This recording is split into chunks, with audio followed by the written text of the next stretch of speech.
So active transport is the movement of substances from lower concentration to higher concentration with the utilization of energy. So that is, they use the ATP. So that is how the sodium pump works. Now this diagram also helps you to understand the polarization. So here you can see this complete part. This complete part is the polarized state, which is having the positive ions on the outside and negative on the inside, where it takes one excitation. This is the pink color patch shown at the beginning. So there you can see the sodium, the permeability increases, the sodium ions have moved inside. So that is the depolarized state. Then the polarization is passed on to the stimulation is passed on to the adjacent one. Then that sodium ion enters inside. So that gets polarized now. So that way you can see the next state. So how the impulse is passed on from one region to the other in the axon. This is also another diagram showing you the transmission from one nerve cell to the other. As you can see from the first nerve cell, okay, the dendrites have brought the information. Across the synapse, it passes to the second nerve cell. From the second nerve cell, across its synapse, it passes on to the third nerve cell. So in this manner, the message from the sense organ goes to the brain. Yeah, the same thing is shown again in detail. Now coming to the types of neurons. Now we have three types of neurons.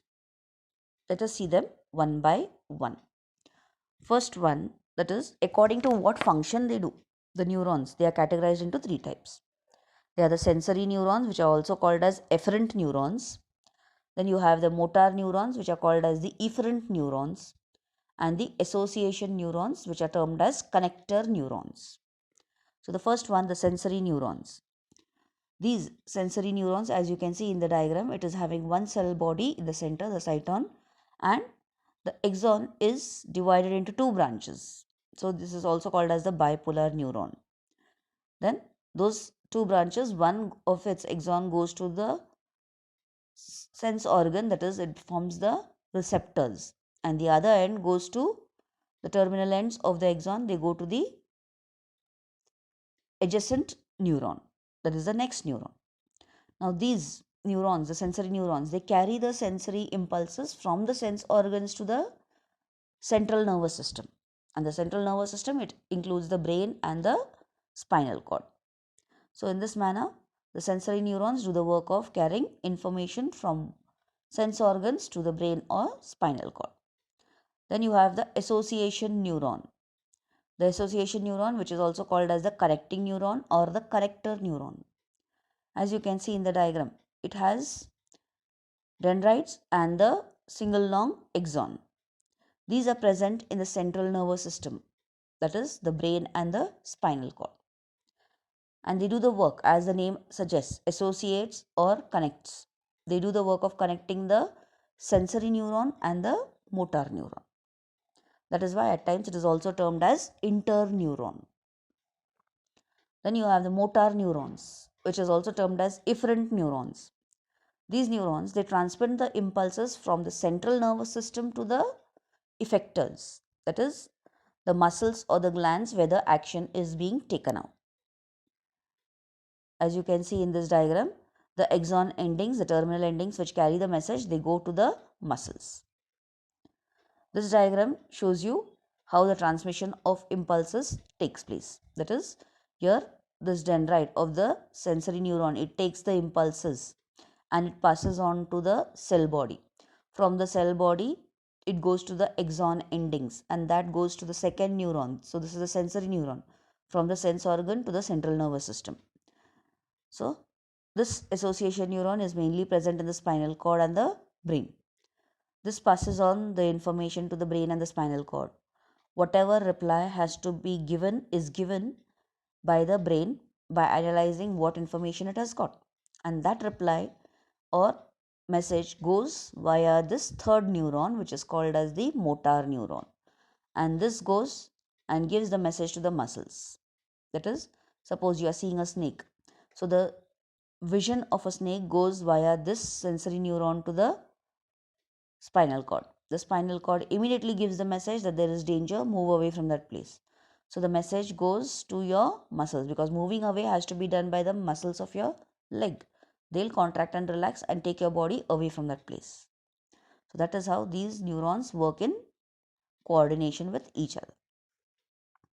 This diagram also shows you the various types of neurons.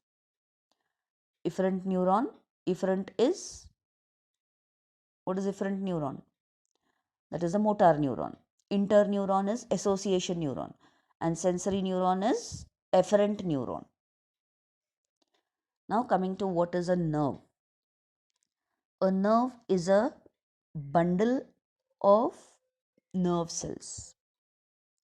That is, the nerve fibers or the nerve cells, each separate one is bundled together. As you can see the axon shown, you can see these bundles there.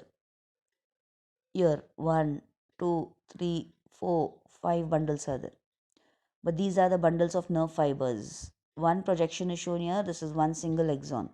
So that way the numerous axons are bundled together with a membranous sheath on top, and that forms as a nerve fiber.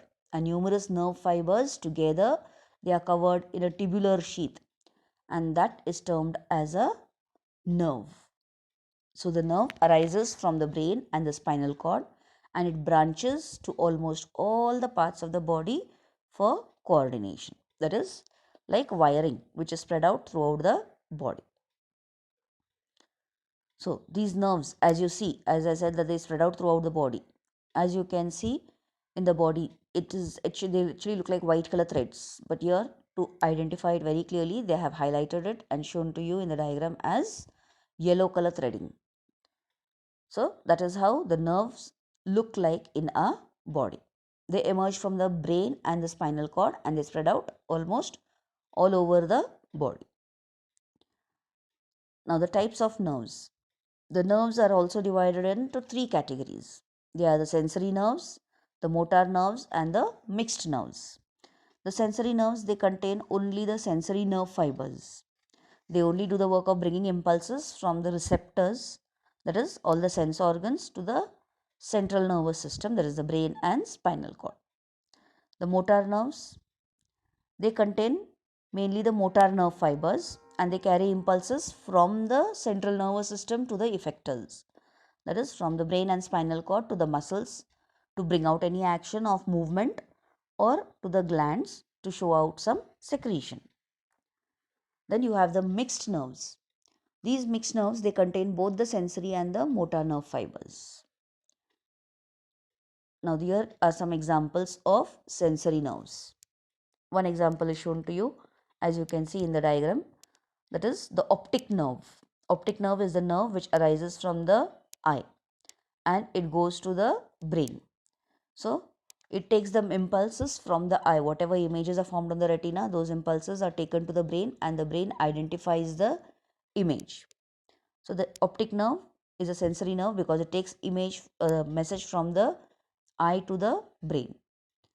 Then you have the motor nerve. The motor nerve is the nerve which arises from the brain and goes to the muscles of the eye. And in response, when dim light falls or bright light falls on the eye, the eye muscle has to, that is the size of the pupil has to increase or decrease.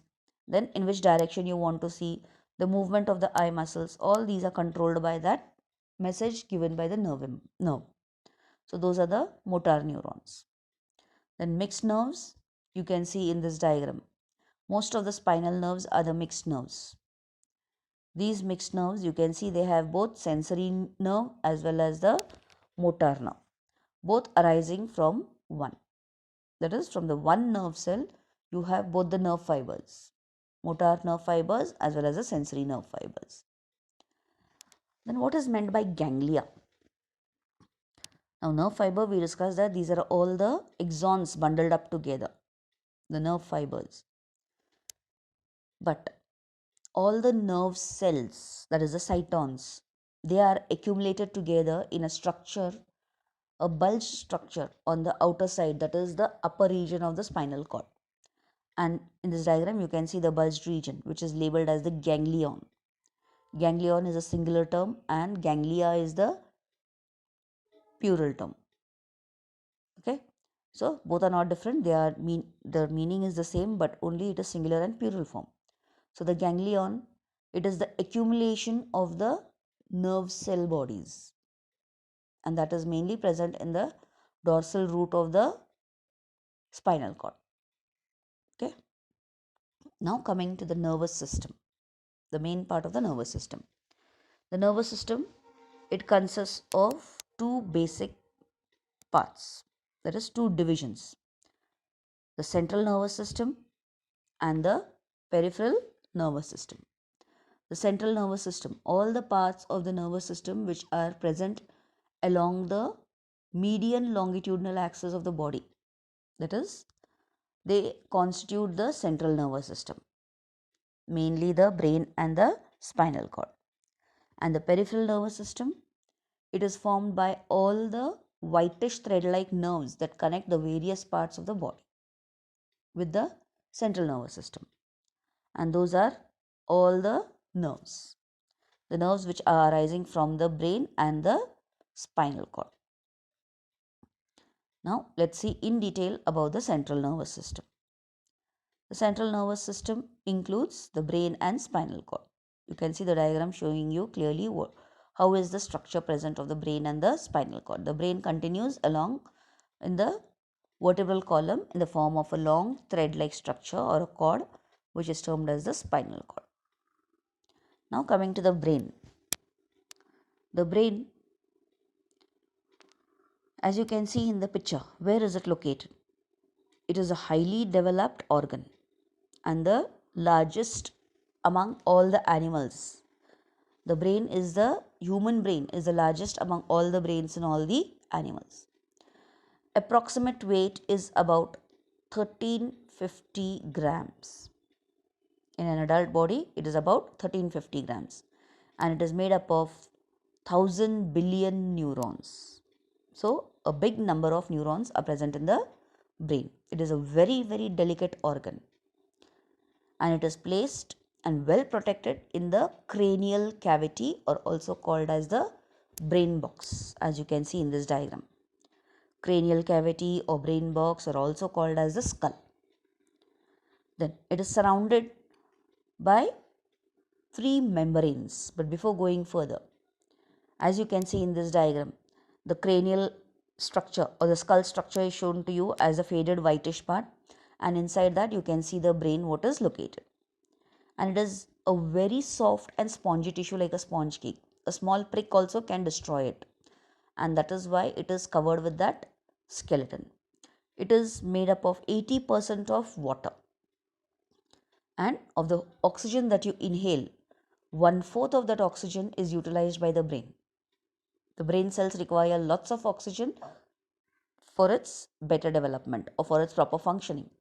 If in case the nerve cells what are present in the brain, they do not get the supply of oxygen for a few seconds also, then the cells begin to die, and the death of a nerve cell is permanent, because once the cell is dead, the cell is lost. The nerve cells, you remember studying the cyton, the nerve cells, they do not have the centrosome, due to which they do not divide. So cell division does not take place here. Once the cell is dead, it is lost from the body. Then coming to the coverings, the second protection given to the brain. That is, it is protected by three protective membranous coverings, and those are called as the meninges. And these meninges, they continue backwards on the spinal cord. They go all the length of the spinal cord, and they are made up of three layers.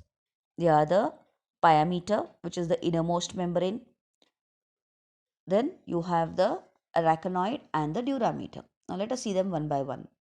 The first membrane which is present on the outermost part is the durameter. As you can see in the diagram, the outermost layer is the durameter.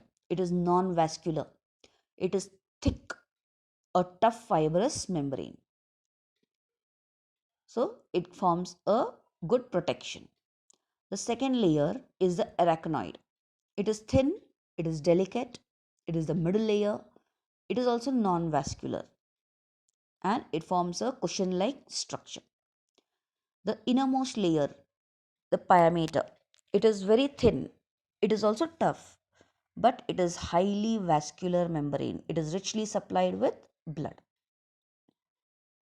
So these are the three membranes which are present. And at times there can be infection caused in these membranes, and that leads to a very severe headache which is called as the meningitis. So the inflammation of the meninges is termed as meningitis. Then in between these membranes, you can see something labeled in the diagram. So in between these membranes there is a fluid called as the cerebrospinal fluid. In abbreviation it is CSF.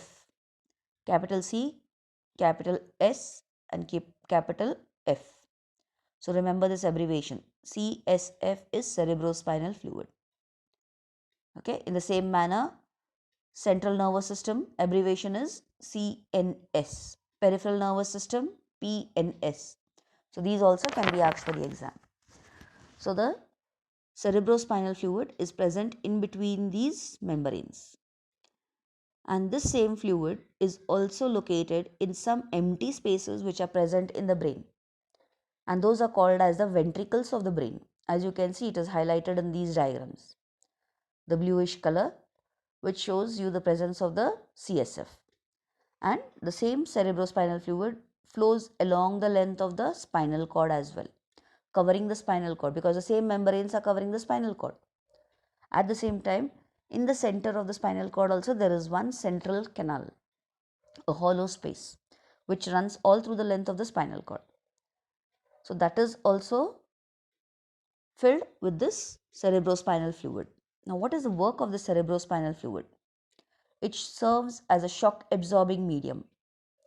That is, any jolt or any pressure which goes on to the brain, any impact while banging head onto the wall or meeting with an accident, giving an impact on the brain or the head region, then it does not allow that pressure to pass on to the brain.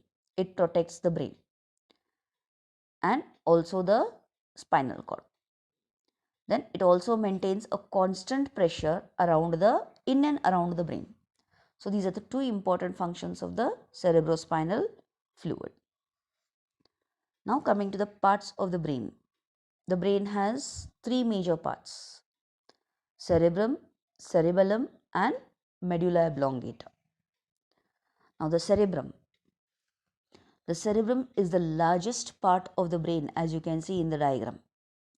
It forms at least the 4/5 weight of the brain, that is the largest portion. It contains two lobes, that is the cerebrum is divided into two lobes, as you can see in these diagrams. The first diagram clearly shows you the two lobes, the blue and the red color. The red one is the right hemisphere and the blue is the left hemisphere. Those, when they are separated, they look like how they are shown in the second diagram. So these are called as the cerebral hemispheres. So these cerebral hemispheres, they control the working of our body. One interesting part here is the right hemisphere controls the left part of our body and the left hemisphere controls the right part of our body. That is why you might have seen at times when paralysis takes place or a person is paralyzed, you can see one side of his body is affected, either the right side or the left side. So that is usually caused, one reason for it is there is a clot taking place in the brain, the blood vessels which are supplying nourishment to the brain cells. So when there is a clot, supply of oxygen does not take place to that part of the brain, and then it crashes down, it does not function, due to which that part of the body which it is controlling, it is affected, it won't be able to function properly. And then with treatment or with medication, when the blood clot dissolves and further blood movement starts taking place, the circulation, then the movement of the body again starts taking place back to normal. Hence, the right side controls the left part and the left side or the left hemisphere controls the right side of the body. Here you can see the closer view of the cerebrum. The cerebrum on the outer surface, you can see it is having high convolutions. That is, the surface is highly folded, or you can say it is convoluted. And those convolutions are having the ridges and the grooves. And this is just done to increase the surface area. As you can see, take one example, if you take a page or a paper 1 feet by 1 feet, if you have to place it properly, safely, without any folds in it, neat and clean, then you require that much of surface area to place it. But if you're just asked to keep it, but no conditions given, which is the smallest size? Either fold it and fold it into small folds, or just crumple it into a ball. But when you crumple it, it gets lots of folds. When it gets folds, it is using lesser surface area to place it. That is the same thing happening with the brain. As the size goes on increasing, it accommodates it in the same skull. The size of the skull does not increase. It remains the same. So, these folds are called as convolutions. And this diagram shows you the internal hollow surface. That is the ventricles which are present inside, and down you can see through the spinal cord also how the cerebrospinal fluid is moving down. And the labelings are also given here. How many ventricles are present in the brain? 4 are mentioned. Then coming to the two regions of the cerebrum. The cerebrum has two parts, outer part and the inner part. The outer part of the cerebrum, as you can see labeled also, it is called as the cortex. And the inner part of the cerebrum is called as the medulla.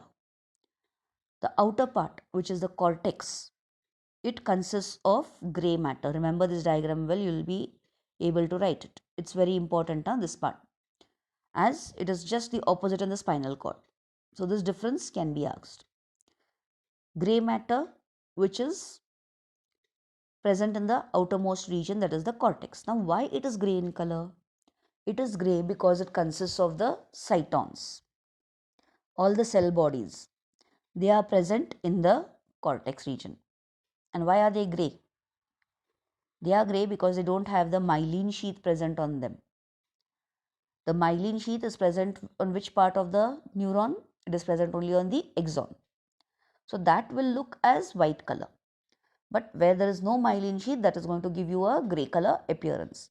So all the cytons are placed on the periphery, that is the cortex region of the cerebrum. And the middle region, what you can see, the white matter, that is the medulla. And this medulla, it contains the axons.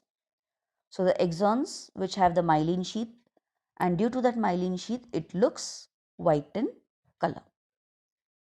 So remember, if based on color, then the cortex is grey color or grey matter, and the medulla is white matter. If you are asked based on the nerve cell, parts of the nerve cell present, then the cortex consists of cell bodies and the medulla, it consists of axons. So you have to be very precise to what is asked. Answer it in that manner. Then coming to the folds or the convolutions. The folds of the cerebrum, they are named as gyri, and the grooves are called as sulci or the creases. Now you can see the labeling shown even in the diagram as well as the black and white also. That black and white will help you to understand it in much easier way. The fold, the curves which are coming up, those are called as the gyri, and the depressions which can be seen down, those are called as the sulci. Then you have something called as the bundle of nerves or the hard body, which is called as the corpus callosum. So this corpus callosum, it is a bundle of nerves which helps to separate the two hemispheres, the right hemisphere and the left hemisphere. So they are separated by the corpus callosum. Now this corpus callosum, it helps to transfer information from one part of the brain to the other, that is from the right to the left part. As I said that the right hemisphere controls the left part of the body. So all the nerves going from the organs present in the left part of the body, they cross over through this corpus callosum and go to the right part of the brain. So the transfer of information takes place with the help of this corpus callosum. Now in this diagram also you can see the corpus callosum removed out. In the upper diagram, separate one is shown. Then in the lower diagram you can see where exactly it is located, the yellow color strip. Then the functions of the cerebrum. What are the functions of the cerebrum? The functions of the cerebrum are the cortex. It enables us to think, to reason, to memorize, to invent new things, to plan new things. Then to also predict, looking at the sky, we can say whether it's going to rain or whether it's going to be a bright sunny day. So in overall, the cerebrum is the seat of willpower, intelligence as well as consciousness, and it controls all voluntary actions. It perceives the sensory impulses such as the pain, touch, taste, smell, hearing as well as sight. And we have something, because it does the work of intelligence as well as storing information. There is something called as subconscious or unconscious mind also, and that is also located in the cerebrum. That is, as and when you give information to your brain, it goes on storing it and collecting that information.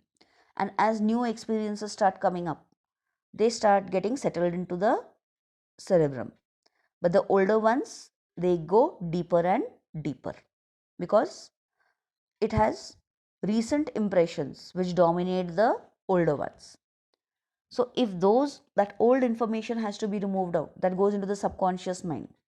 So if that old information has to be removed out, then you need the help of a doctor, a psychiatrist or a hypnotist, who will then tactfully ask you questions and hypnotize you and then gain information of your past experiences. So that is all science. That is the reason, children, at times you remember some of your mischiefs what you have done in your childhood, or some old movies, or some everything you don't remember, na, what you have done throughout A to Z. No, certain things you remember. And why do you remember those certain mischiefs? Because you may be having your parents at home, your grandparents or your uncles, aunts telling you, when you were small you were doing this. Then they may be at times recalling some incident. You behave like this way at the situation. So often reminding you of that situation, you start remembering it often. And that becomes a fresh information in your mind all the time. So it does not go into the deeper layers. It is still there on the surface. So that helps you to remember it much better. So with this you understand that your brain gets information and starts processing it. But that information, if it is not refreshed, then it goes and settles down and it becomes history. And it's difficult to retrieve it when needed. So this you can relate very well with your studies also. Whatever information you give your brain, you read the text once. Okay, your brain has taken it and made an impression of it. It has stored the information. But if you don't revise it after a few days, you read once, then after 2-3 days read it again. So the information what is gone little lower, it is again brought up. Then read it after another 4-5 days. So which goes again lower, again you bring it up. After a week, so again it is brought up. So in that manner, what happens, your brain also knows this information is needed by this person often. So it does not allow it to get settled down. So it remembers it and refreshes it each time. That is how you recall all your answers while writing the paper if you have revised your portion on and off. Reading once will not help. Okay. So your brain also can help you if you help it by giving it information often.